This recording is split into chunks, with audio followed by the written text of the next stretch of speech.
ಆ ಮಕ್ಕಳು railway station ಮ್ಯಾಗ ಉರ್ದು ಬರೆದ್ರೆ ಕಾಯಿನ್ ಕಲೋದಿಲ್ಲ, ಕನ್ನಡ ಹೋರಾಟಗಾರ ಮಕ್ಕಳು. ಹಿಂದಿ ಬರೆದ್ರೆ ವಿರೋಧತ್ತ, ಅಲ್ಲಿದಿಂದ ಶಿವಾಜಿ ಮಹಾರಾಜನ ವಿರುದ್ಧತ್ತ, ಟಿಪ್ಪು ಸುಲ್ತಾನ್ ಅಂದ್ರೆ ಇಲ್ಲತ್ತ. ಅಲ್ಲೆಲ್ಲ ಉರ್ದು ಬರ್ದಿರ್ತಾರೆ. ನಿಮ್ಮ ಅಪ್ಪ ಹುಟ್ಟಿದ್ರೆ ಹೋಗಿ ತೆಗಿಯಪ್ಪ ಉರ್ದು ಬೋರ್ಡ,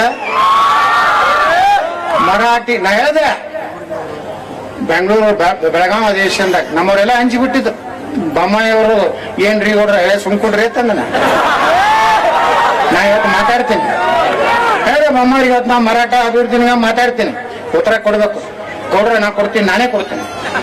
ಯಾಕಂದ್ರೆ ನನಗೊಂದು ಮಾಡ್ಬೇಕಾಗಿತ್ತ. ಪಾಪ ಅವ್ರ ಅನಿವಾರ್ಯ ಕಾರಣದಿಂದ ಎಲ್ಲೋ ಹೋಗಿದ್ರು.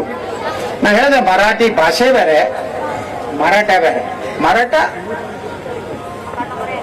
ಆ ಸಮಾಜಕ್ಕೆ ನಮ್ಮ ಕರ್ನಾಟಕದಲ್ಲಿ ಅಲ್ಪಸಂಖ್ಯಾತರದ. ಈಗ ನಾವು ಹೋರಾಟ ಮಾಡ್ಲಕತ್ತೀವಲ್ಲ, ಮೊನ್ನೆ ಅಮಿತ್ ಶಾ ಅವ್ರಿಗೆ ಹೇಳಿ ಬಂದಿನಿ ನಾನು.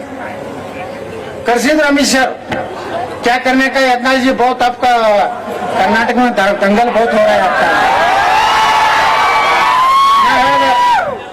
सर हम वीर शैव लिंगायत जो है उनको और मराठा समाज को दोनों को हमको 2D में दे दो, 3D में मत दिखाओ,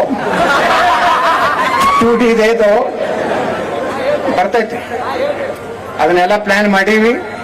ಅದಕ್ಕೆ ಸುಮ್ ಕೂತಿನ ನಾವು ಲಿಂಗಾಯತರು ಕೂಡ ಮರಾಠರು ಅದ್ರಾಗ ಸೇರಿಸ್ಕೊಂಡೇ ಇಲ್ಲಿ ಮೀಸಲಾತಿ ಮಾಡಿ ತೋರಿಸ್ತೀವಿ ಅಂತ ಮಾತಾಡ್ತಾರೆ.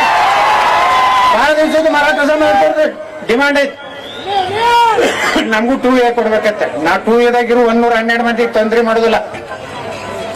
ನಮ್ಗೆ ಸಪರೇಟ್ ತಗೋತೀವಿ, ಎಲ್ಲಿ ತಗೋತೀವಿ. ಅದೇನ್ ಮಾಡಿ ಇಟ್ಟಾರಲ್ಲ ಹಿಂದಕ್ಕ ಕೆಲವೊಂದ್ ಮಂದಿ ಅಯೋಗ್ಯ ನನ್ನ ಮಕ್ಕಳು, ಅವ್ರಿಗೆಲ್ಲ 2 ಕೊಟ್ಟಾರ. 2Aದಾಗ ಹೋದಾರ, 2Bದಾಗ ಹೋದಾರ. ಅವನ್ನೆಲ್ಲ ತೆಗೆದು ಮಿಕ್ಸ್ ಮಾಡಿ ನಾವು ನೀವು ಮರಾಠರು ಲಿಂಗಾಯತರು ಎಲ್ಲ ದಲಿತರಿಗೆ ಹತ್ರ ಹೆಚ್ಚಾಗೈತಿ, ಎಷ್ಟಿಗೆ ಹೆಚ್ಚಾಗೈತಿ. ತಳವಾರ ಸಮಾಜ ಎಷ್ಟಿ ಹೋಗಿ ಸೇರಿಸಿ ಅವತ್ತು ಬೊಮ್ಮಾಯಿಯರಿಗೆ ನಾ ಹೇಳ್ದೆ ಬೆಳಗಾವಿದಾಗ. ಅಷ್ಟು ಹೇಳದ ಮ್ಯಾಗ ಅವತ್ತು ಆರ್ ಅಶೋಕ್ ಉತ್ತರ ಕೊಟ್ರು. ಯತ್ನಾಳ್ ಅವ್ರು ಹೇಳುದು ಬಹಳ ಸತ್ಯ ಇದೆ, ಮರಾಠಿ ಬೇರೆ ಮರಾಠ ಬೇರೆ. ಅದಕ್ಕೆ ನಾವು ಮರಾಠ ಪ್ರಾಧಿಕಾರ ಒಂದು ವಾರನಾಗ ಮಾಡಿ 100 ಕೋಟಿ ರೂಪಾಯಿ ಕೊಡ್ತೇವೆ ಅಂತ ಹೇಳಿದ್ರು. ಅದಕ್ಕೆ ಕಾರಣ ಬಿಜಾಪುರದ MLA ಅನ್ನೋಂಥದ್ದು ಯಾರು ನೆನಪಾರ್ಬ. हमारे चैनल के लेटेस्ट अपडेट देखने के लिए हमारे चैनल को सब्सक्राइब कीजिए, लाइक शेयर कमेंट करना ना भूलें.